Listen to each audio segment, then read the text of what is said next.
To watch this topic in Hindi, skip the video to 2 minutes and 52 seconds. Hello everyone, welcome to another episode of Legal Update. The topic of discussion is State Human Rights Commission and Child Custody. First, let us see why is it in the news. Recently, in the Prabha Shankar Dwivedi and others versus State of UP Human Rights Commission through Chairman Manav Adhikar Bhavan, Lucknow and others, the Allahabad High Court in a prima facie observed that the State Human Rights Commission does not have jurisdiction over child custody matters. Let's look at the background of the case. A woman died under mysterious circumstances in November 2024 and a criminal case was lodged against her husband who is currently in jail. The deceased father filed a plea with the HSRC alleging the children were key witnesses and their safety was at risk. The State Human Rights Commission took cognizance of the matter and directed the investigating officer to submit a report on the children's welfare. The IO reported that the children were with relatives from their father's side, prompting the SHRC to order their production before it for custody-related statements. The petitioners challenged the SHRC's orders in the High Court, arguing that custody matters fall outside the Commission's jurisdiction. The court observation was as follows.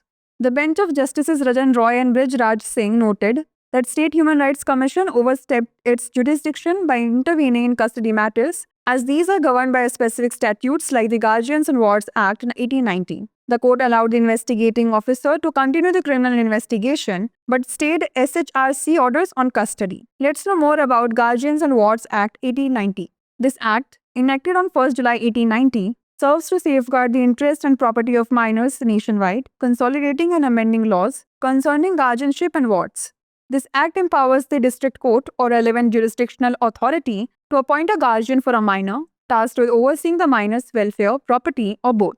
Serving as umbrella legislation, the act complements personal laws across various religions concerning guardianship matters, ensuring a comprehensive legal framework. Let's now discuss a case law related to it. Somprabha Rana versus the state of Madhya Pradesh. In this case, the Supreme Court held that while deciding the writ of habeas corpus in relation to the custody of the child, the principle of welfare of child should be considered. Before we wrap up, here's a question for you. What is the primary purpose of the Guardians and Wards Act 1890? To regulate marriages of minors, to safeguard the interest and property of minors, to provide education to minors, to ensure employment for minors. Send the answer to this question in the comment section. Like, share and subscribe for more such content. नमस्कार, legal update programme में आपका स्वागत है। आज हमारी चर्चा का विषय है राज्य मानवाधिकार आयोग और बाल संरक्षण। सबसे पहले जान लेते हैं यह चर्चा में क्यों है। हाल ही में प्रभा शंकर द्विवेदी एवं अन्य बनाम उत्तर प्रदेश राज्य मानवाधिकार आयोग के माध्यम से अध्यक्ष मानवाधिकार भवन लखनऊ एवं अन्य मामले में इलाहाबाद उच्च न्यायालय ने पहली नज़र में यह टिप्पणी की कि राज्य मानवाधिकार आयोग के पास बाल हिरासत के मामलों पर अधिकार क्षेत्र नहीं है।